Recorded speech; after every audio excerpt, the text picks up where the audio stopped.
it all just starts to flow naturally off of this is my asset, and I'm going to maximize its value and ensure that no one can take it from me or limit the potential that someone could actually come and take this asset from me. And this asset fuels everything else around me. So if someone is listening or watching, they're realizing that they're successful in business, but disconnected from their wealth, what is the very first conversation they should be having? I think the very first one is... All right, welcome back to Wealth on Main Street. As you know, it's a great show where we challenge conventional thinking. I think we do that often, and taking control of your financial future, not just for today, but for generations to come. And today's episode, I believe it might just rewire the way that you think about wealth entirely. Our guest is Justin Maxwell, former school teacher, once chased approval, safety, the illusion of security, until a single question, one question, just one, cracked open his entire worldview financially. What if everything you've been taught about money was designed to keep you stuck? And that is such an interesting question, because we've heard different variations of what if everything you've been taught about money wasn't true? How soon would you want to find out? Things like that. But when I read this, it really landed with me. And so fast forward to today, Justin is now a partner in a fractional family office that serves 7 to 8 figure entrepreneurs. He's on a mission to help business owners stop being the highest paid employee in their own company and to start being the orchestrators of generational wealth. And so we're going to dive into why your current team might be the reason your wealth isn't growing. This was a recent post from Justin. You should connect with him on Facebook. That post really triggered a lot of the questions that we're going to talk through today. The hidden costs of operating in silos and how to build a unified vision that really truly outlives you. And so if you're an entrepreneur who feels successful but still stuck, then strap yourself in. This episode is going to be for you. So Justin, welcome to the show. Yeah, thank you, Rich. Thank you, Jayson. I'm really excited about this conversation. I'm passionate about this because it's ironic, because we actually were talking just very briefly before the show how we follow each other's content. And sometimes people follow it for a really long time without doing it. And I've been following you, Jayson, for quite a while as well, without you even realizing it. So the honor of you asking me to be here is very gracious. So thank you. You're very welcome. It's a pleasure to have you. And going back to that question, what if everything you were taught about money was designed to keep you stuck? Now, you heard that, as I understand, in the back of a real estate room. Like, what did that question do to you?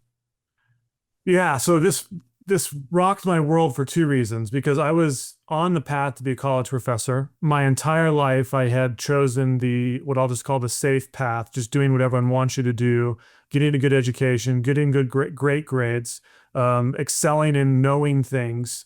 And then I felt teaching was the way I could share that knowledge with the world. But before I attended that conference, I had started to feel doubt around, I don't think I want to be a college professor. I don't like doing research. I love reading research, learning, but doing research, I don't think I want to do that. And so that had slightly opened up the door to what do I do if I don't do this? Because I was on that path for a long time. Like, I'm 7 years deep in college. Like, that's not something you just spin around from and just decide I'm stopping doing this. But when I went to that real estate conference, someone in my neighborhood invited me, and the only reason I said yes is because I had that experience of, I don't know if I want to do this forever. So I was like, well, I'll just come and see it. And it just like rocked it was a spiritual experience of, I can actually control my outcomes, and I can be in charge of what I create, how much money I have, what my potential is. And I realize a lot of entrepreneurs start out as entrepreneurs. But for me, like, I had to be awoken to that. And that question led me down a very deep path. And it just was a ripple effect that changed everything. We refer to it as a domino that tipped over. Yeah.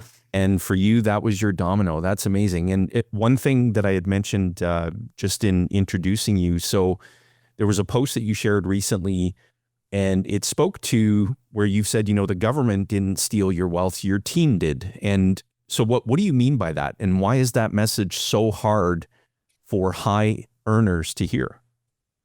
It's hard because they feel trapped in that they're told by their accountants, this is just something you have to get used to. This is the reality of the situation.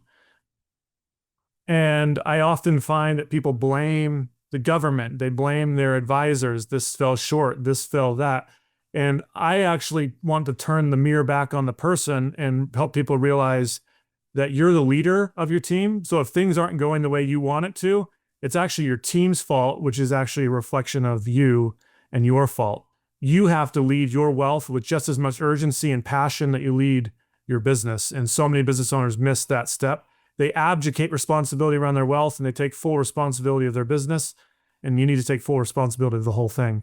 So it's the team interactions that cause the inefficiency of the money going to government and slipping through the cracks and all of that. And that team being like the lawyer, the CPA, the financial planner, the investment portfolio manager, like they're just all disconnected. Like they're not. They're all there. They're Yeah. all in place, but no one knows what anyone else is doing. So like, I'll just give this is a common example in the United States to highlight this point of what happens here. So a lot of people will go to they're told right out of school, right as they're starting their business, get a great accountant. Mm-hmm. But no one defines what a great accountant actually is, so they just guess. So usually it's found at the local BNI or my brother-in-law is someone, and they just assume they're filing on time. I haven't been audited. It feels like they're great. But then when they start making actual like good sized amounts of money, like more and more of it goes to the IRS. They keep being told that this is just the way it is. But truly, tax planning isn't on the accountant alone. Tax planning is actually a team sport. It requires investment advisors. It requires your business to be seen as an asset. It requires many times the insurance products to be bolted on and built into that side effect. But if you have an accountant that is operating only as your accountant with no communication with anyone else, are they ever going to propose any of those other strategies that would reduce your tax bill and would be things that you personally would probably take advantage of? But because they don't operate inside the team, you never actually do it. So true. There's a key to what you said about tax planning, which is very different than tax reacting. And I think what happens with 90% of the population is they tax react with their accounting professional, and they're always dealing with things after all the things have happened. So you're in a cleanup situation versus a preparation situation. Correct. And you're 100% right. But the problem is that people now, when you hear that, they're like, well, I just have a bad accountant. It's actually you don't have a bad accountant. That's what they're trained to do. They're trained to take your data and file your taxes. It's just that you haven't led them to communicate with. You have to open up the idea that there's investments that I could take advantage of that if I participated in would simultaneously save taxes. So we have to come together and talk about this, and you have to feel like this is in compliance, and it just becomes a part of the conversation. And so it's not your accountant is bad, it's that the team structure and environment is bad and that no one's communicating. That's so true. And our experience in dealing with entrepreneurs and with just very successful professionals, and they have been there, done that, got the t-shirt as it relates to advice. They just don't do anything with it because they're so busy, whether it's in their profession or they're so busy operating their business or their portfolio of businesses, because that's what fascinates them and brings them energy. And so if you have an aligned team of professionals and they're communicating in a way that the entrepreneur is energized by and fascinated by, the good work that should be getting done, like in a family office model, can happen. And so when you think of what would one thing, like for example, if I was to just contrast one end of the spectrum to the other, so what would one thing that $100 million family knows about wealth strategy that a $1 million entrepreneur usually doesn't? Yes, I love this. The wealth vision is created by the entrepreneur, not by the advisor. $1 million entrepreneurs want to be led by their advisors. $100 million entrepreneurs lead their advisors to where they're going. They leverage their advisors to take them to their destination.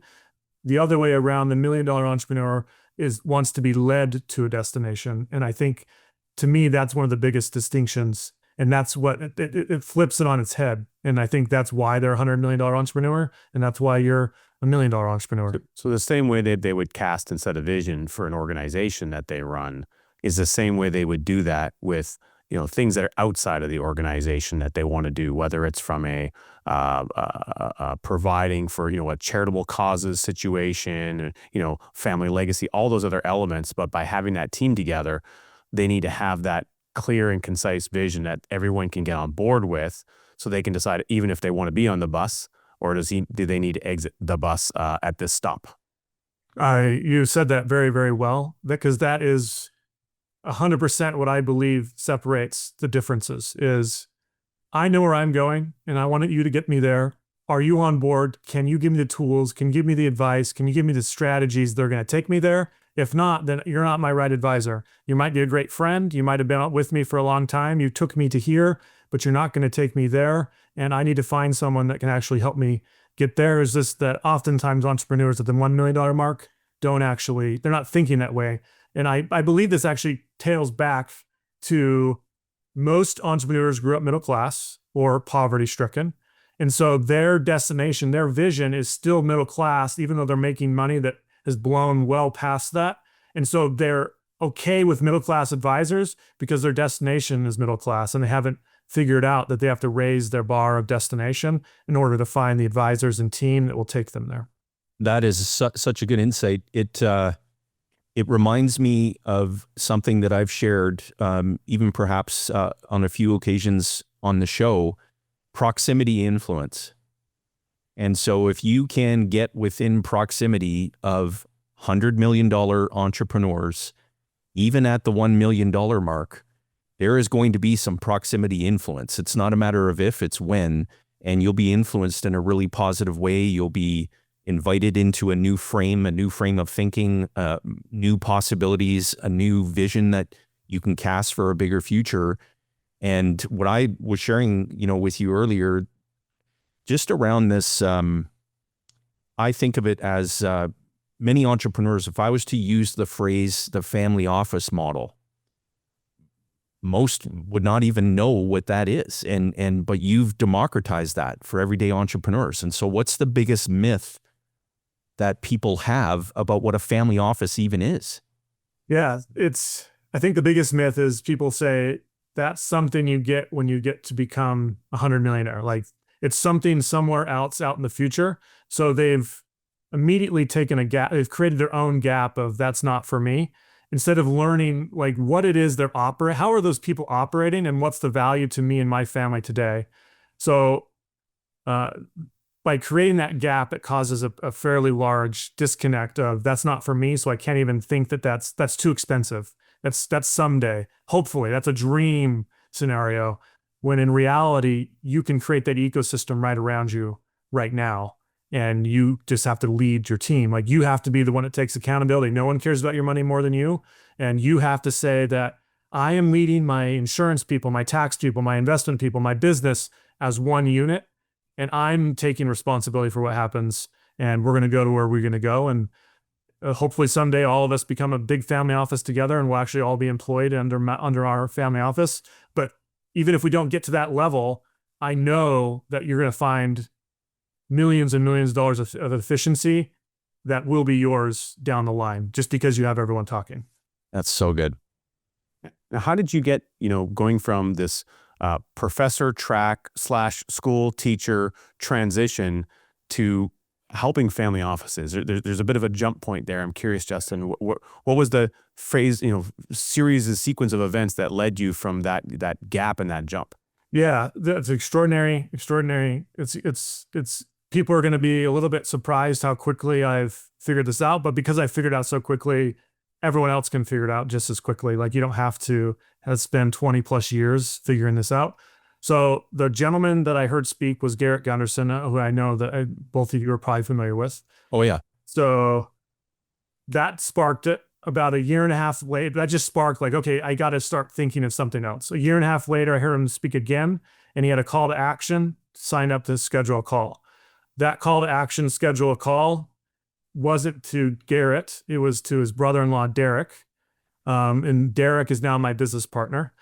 I had a great conversation with Derek, just trying to figure out like what it was going on with Garrett, like what was the mindset that drove all of this. And I was just trying to find piece of information. Because one thing I did learn in school is that I know how to learn, and I can learn very quickly. So I can analyze data, I can look and read information very quickly, and I can pick things up very quickly. So all I was trying to do is like gather information on how can I get the edge, what can I actually go and do, and take the courage to not just, because the problem is you're in school 7 years, you've had this event, your wife now expects you to start making money, and you can't say, well, I got to figure things out. So I'm teaching now alongside of this to earn income, but I'm always looking for what am I going to do next? What am I going to do next? How am I going to make this jump? How can I actually leave this world that I created for myself?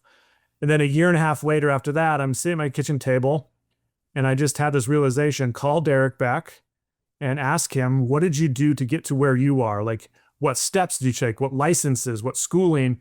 And that just triggered everything to now that's where I realize that's a big jump, but Derek led me into this world, and I was able to facilitate, and he gave me the permission to step in, and I ran through the door and just burst through it and helped Derek build what we're building right now. So That's great. Just obsessiveness of learning is what drove it, honestly. Now, something really amazing just recently. So you were in the room with Meta's Samantha Herrera, if I'm pronouncing that properly, watching, these $1 million tweaks. And so I'm really, for myself, I'm genuinely curious, like what moment from that is still echoing in your thinking today?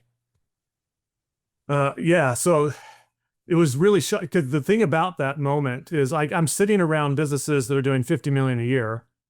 So they're not struggling. They're acquiring customers. People are buying. They're going through VSLs. Like, they're doing what most business owners are like hoping to ever even accomplish with the volume they're seeing. But then Samantha's sitting there and she's showing them like, okay, here's your Meta account. This thing right here is wrong, and it's costing you X percentage of like visibility. Like, people aren't seeing your post because of this small thing. So she changes it, and she said, like, essentially it was, to me, that the moral of the story for me was, even very successful businesses have blind spots that they're not aware of that are costing them millions of dollars. And that millions of dollars is the difference between giving away millions of dollars a year or just living off of the $1 million a year. Like, all that changes. So we have to stop. Like, to me, it was just like this eye-opening experience that we're never arrived. There's always something in our business and our wealth and our taxes that we're not aware of, that we probably should be aware of, that would change the game for us. And the whole reason why I've chosen to be so vocal and really lean into like speaking on stages is because I want to be that blind spot opener for people, just like Garrett was for me with his words, and just like Sam was for those businesses on the business side. That's amazing. And so is this something that she does for businesses, or she was just sort of pointing it out? She's a Meta employee, so she works for Meta. Right. So she sees the back ends of all the stuff that all the agencies and all the marketers are doing incorrectly. Unfortunately, I wish I could explain what was wrong, but my Meta game is so ignorant that it still is, that I'm unable to identify for your audience like what the switch she made was. So I'm sorry that I couldn't do that, but I know that the way she described it, it was, you just have to learn the way that Meta wants you to do it. Some language she reverberated was, let the Meta AI guide you and stop trying to fight it. So let it do what it wants to do, because it's trying to find your best and ideal customer in as many places as possible. And if you're trying to tell it not to do something or to hold it back, it will then damage your ability to reach your customers, because it knows better than you do, most likely, is what she was trying to accomplish. But there's a lot of interworkings on the back end of your ad accounts that you have to allow the AI to work on. And unfortunately, my ignorance is not able to disseminate that information to you. Basically, ride the wave, don't fight the wave. Yeah, that's a good way to say it. Yeah, that's really good. How to do that, I don't know exactly, but yes. So where does, with the clients that you have today and the clients that you want to have, so where does most wealth leak? Like, what's one tiny hinge you've seen like swing open a huge financial door for your clients? Yeah, this is going to sound so simple that people always discount this one, but it's just automate your savings. Make it so that when money lands, you should do this on the business and personal side. So when money lands, it automatically gets distributed to profits, automatically gets distributed to spending and saving. If you can do that, you will capture millions of dollars over your lifetime that you would have spent unconsciously. That to me is like one of the biggest things that people just discount as like this thing that you don't have to do, but it's so easy to set up. It takes 30 minutes to an hour, and then it's just monitoring it, but it prevents Parkinson's law from ever coming into situation to taking in your earned cash. But that's one of the biggest, that's a leak because you're unconsciously doing it. You wouldn't have spent it. You just did it anyway, just because your unconscious self told yourself to do it. And it's basically pay yourself first, but do it in a way where it's set up on autopilot so that you don't ruin the concept of pay yourself first. Correct. Yes, correct. Let computers do it for you. Take away your personal behavior from it. Help your discipline by using technology. And I can attest to that. I'm living proof that works remarkably well. Remarkably well. Thank you for sharing that tip. And sometimes it's the most simple things, right, that have the largest impact. And that's why it can be so easy to overlook it, especially for entrepreneurs who love being in a position of control and might have some degree of hesitation or difficulty saying, well, I've got to take a look at every penny that's flowing through my life and make decisions around it versus pick a percentage that makes good sense for you and set that aside automatically. And it piles up quickly. Yeah. I think one of the reasons, Jayson, is it's not very sexy. Correct. Versus hearing about the next greatest sliced bread toaster, Bitcoin machine mining scenario, which is like, oh, that sounds really interesting and intriguing and fascinating. And it's that shiny object syndrome that I think pulls people and therefore their money away from their control. Whereas the simple effort of taking the initiative to automate a savings mechanism out of cash flow is pretty boring, to be honest. And because of that, it doesn't fire our synapses a whole heck of a lot. And once it's done, it's basically done other than monitoring, like you indicated, Justin. So there's not an ongoing thrill involved with that aspect. And I think some people unconsciously sabotage themselves because they're not getting the fix that they need on that excitement level. Mm. And I would propose, this is just a recent thought, I don't know if it's true, but one of the reasons why that people can't see the power behind the automated savings is because they don't have a big enough vision of the future that actually excites them, that they know that the automated savings is a part of that actual vision. So they don't actually know where they're going. So they're chasing the latest and greatest things in hopes to find where they're going to get when they actually have no idea where they want to go. That's where in our circle, the R factor question that Dan Sullivan, pioneered of Strategic Coach, all the credit to Dan and to his team. And that's one thing that with any entrepreneur, with any individual, with any couple that, we're blessed to serve, we ask them that question. If we were to have a future forward conversation, so if we were sitting down, this is being recorded on June the 13th, if we were sitting down June the 13th, 2028, and we were to look back over those 3 years to today, what specifically would have had to have happened in order for you to feel remarkably happy with your progress? And the human brain, as we've shared many times, requires a very high degree of specificity. The human brain is really not capable of doing anything extraordinary. That's why most people's goals are just bumper stickers. I want to be rich. I want to be wealthy. I want to be healthy. I want to be successful. Your brain goes, I don't have to pay any attention or do anything with any of that. Whereas if you're mapping it out with a very high degree of specificity, your brain begins to immediately get to work on making it real because the brain cannot distinguish between imaginary and reality. So why not imagine your bigger future? It's so incredibly effective. And this takes me to, I read something recently that you had posted around operating opportunistically versus start operating with orchestration. So you're helping business owners to do that. What does that orchestration actually look like in the real world? Yeah, so the orchestration that we try to bring into this is we want to remind I'm going to take one step back just to kind of explain the opportunistically thing.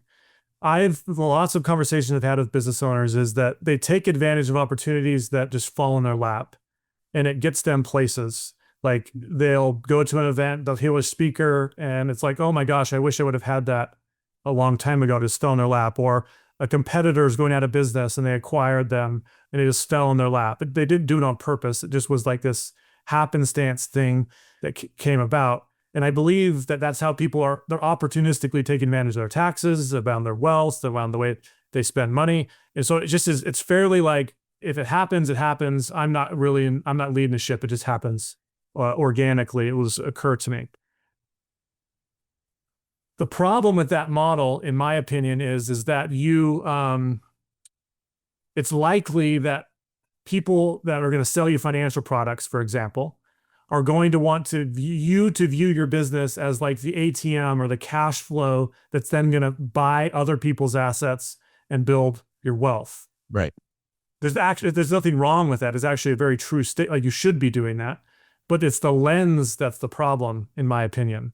The lens is that you're actually just all you've done, because that's what all W-2 employees have to build wealth that way. If they're not entrepreneurially driven, they have to take a portion of their paycheck, buy other people's assets, and then the other people's assets are going to grow over time. Then eventually, hopefully they'll produce cash flow for me and I'll be able to replicate my income from my business or from my job. And there it is. That's the lens that the vast majority of people are being sold. And I believe that's very opportunistically handled. Is what I want to help people view, and the centerpiece of all of this is you have to put your business and start seeing it not just as a business, but actual an asset. It has valuation, it has value, it can be sold. So yes, it can supply cash flow to you, and then that cash flow can buy other people's assets. But if you don't first view your business as an asset that you have the most control over, that you can actually sell someday and be a part of the statistics that on the other side where most people don't sell, you actually now can control a lot more of your wealth, which is the whole reason why entrepreneurs often start in the first place, is they wanted to build their own wealth, but they're ignoring their business as the actual asset to get them there. So everything starts around that. So that has to sit in the center of, that's a part of and intertwined into all wealth strategy. So now it's coordinating, if this is an asset, I want to reduce his expenses. Taxes are on expenses on that asset. So I have to deliberately tax plan around the reduction of my taxes there. If I save the taxes and I'm trying to increase the value of the asset, I don't just let the tax savings disappear into spending. I'm going to deliberately, through my automated system, make sure they end up in other people's assets or back in my own asset. So I'm very deliberate around the control around that. Because this is an asset, I also have to protect it from people that might want to take it. So I have to have proper insurances. I have to protect against death, disability, divorce, disruption, all the 5 Ds. You have to make sure that you have proper entity structures so that it is protected. It all just starts to flow naturally off of, this is my asset, and I'm going to maximize its value and ensure that no one can take it from me or limit the potential that someone could actually come and take this asset from me. And this asset fuels everything else around me. Very smart approach. And one thing that I'm, again, curious about, and I know our listeners and viewers will be too, is like you've mentioned, wealth building is spiritual in the sense of, like, I'm curious, like what do you mean by that? And what role does faith play in how you build and give?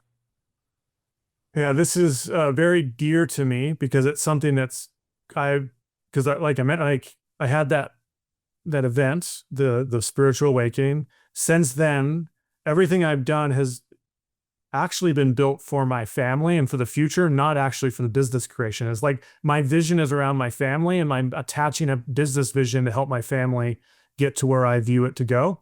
But I believe in the eternal nature of the family, both spiritually, but also like physically. And so when I talk family, it's the generations that have come, and it's the generations further to the future. And so I'm like this bridge that's going to connect them all and make it so that the family Maxwell name stands for something 300 years from now. And people like recognize that if you're a Maxwell, obviously they're going to have lots of last names, but you came from that lineage, you're a game changer and you produce value and you give and you produce, and like everything I'm doing is orchestrated around that. So for me, it's just a deeply spiritual connection in that it's the spiritual being projected forward into the natural, like modern world that we see through business. So every conversation I have with someone is intended to help me reach my vision in the future. And I'm hoping that I can inspire them to then reach their own bigger vision and inspire that spiritual connection to who we are as humans and where we came from and where we're going, and that we have all the control in the world. We just have to embrace it and take control of it. So for me, this is extremely spiritual, and I have very big visions for what my family will be doing while I'm alive, but even massive for what they're going to do when I'm not. That's so good. Love hearing that, because we're about to be launching one of our newest books called Grow Your Own Capital, and it's all about keeping the farm in the farm family where it belongs and not seeing it torn down, and setting a family vision around that, and having regular recurring meetings is a key element to that, including with the team of professionals. But really a lot of that starts with the core members and who are involved with that. And so we've actually built a workbook around that, where a lot of those thinking exercise and some vision exercises and some clarifying statements can be put into place that then can be discussed and can be worked upon so that you can build that solid level. A lot of people want to expect that the farm is going to stay in the family, or the business maybe is going to stay in the family, but they do no planning around it, and expectations don't turn into realities very effectively without having a framework to do so. And so I think what you're talking about, Justin, is a lot about being very intentional, number one, about creating a framework, and then being very vocal about what that framework is. Am I on track there? Yes. And I think this goes back to Jason's question around, like, you have to systematically plan everything. Like, you can't say it and then hopefully it gets there. Like, if this was health, like, you can't say I want to look like this in a year and then just not do anything. Like, you say it so that you know what behaviors to do to actually get there. So that's why we say it, is so that it gives us something that we can challenge and push ourselves so that our behaviors start aligning with the behaviors that actually will take us to our destination. It's very good. And what you had outlined is a really sharp example of thinking long range. Our late mentor, the late R. Nelson Nash, someone who we miss and we think about every single day, and what an incredible joy it was to know him. And he would always encourage others to think 3 generations past their own. And he would contrast that with, most people don't think past this weekend. So there's a method of thinking 3 generations past your own. And then there's a method of, not just because you hear this in your circle all the time as we do, the phrase generational wealth. Yeah. Well, I think we're missing a word there. We're missing mentality. Generational wealth mentality. What about generational family values? What about generational ambition, generational perseverance? All these wonderful things that you can instill in the generation that's here today, but you can equip them and give them the tool and the guidance so that it lives on. It's a wealth mentality that's being transferred, not a check. Yeah. And it's we have been expanding these discussions, and they're landing so well because no one else is talking about it. Everyone else is just on that mainstream lane of, you've got to accumulate, you've got to build generational wealth.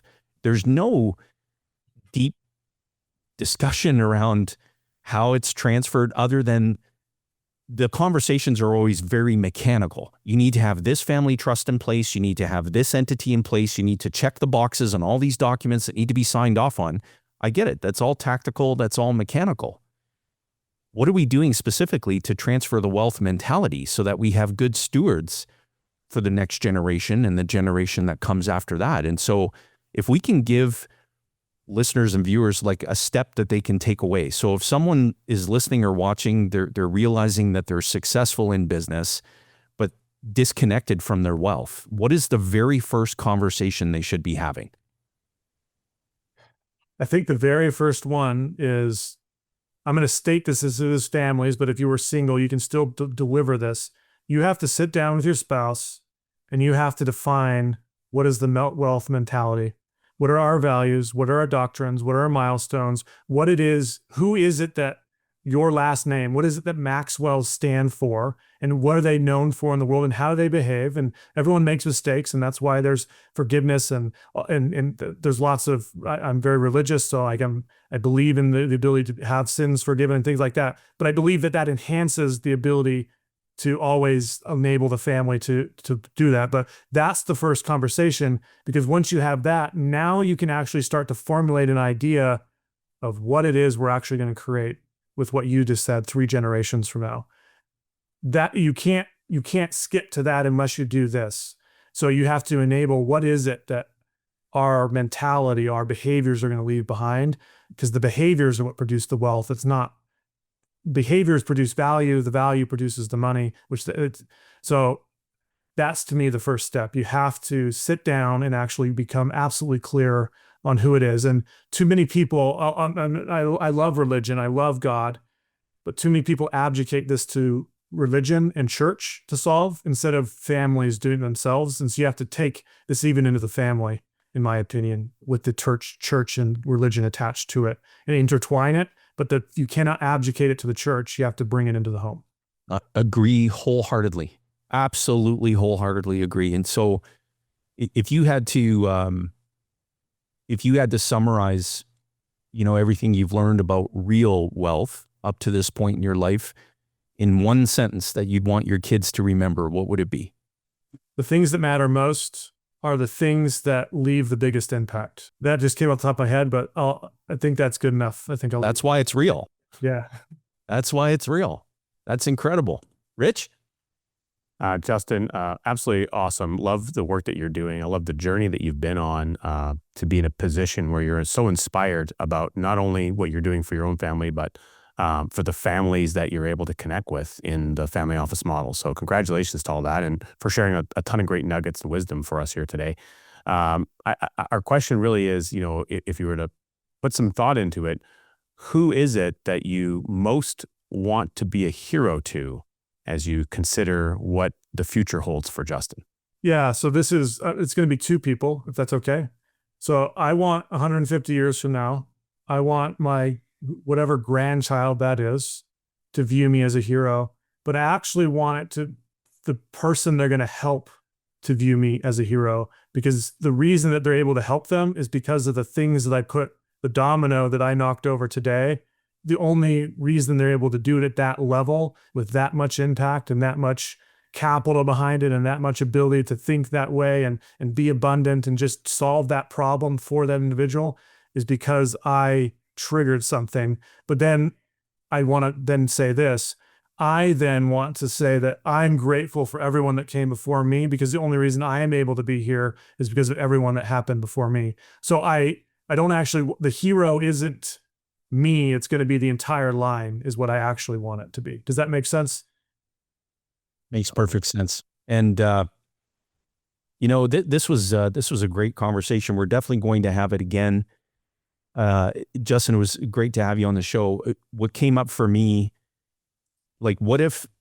so for our listeners and viewers, so what if the real threat to your wealth was never the government or the economy or the market?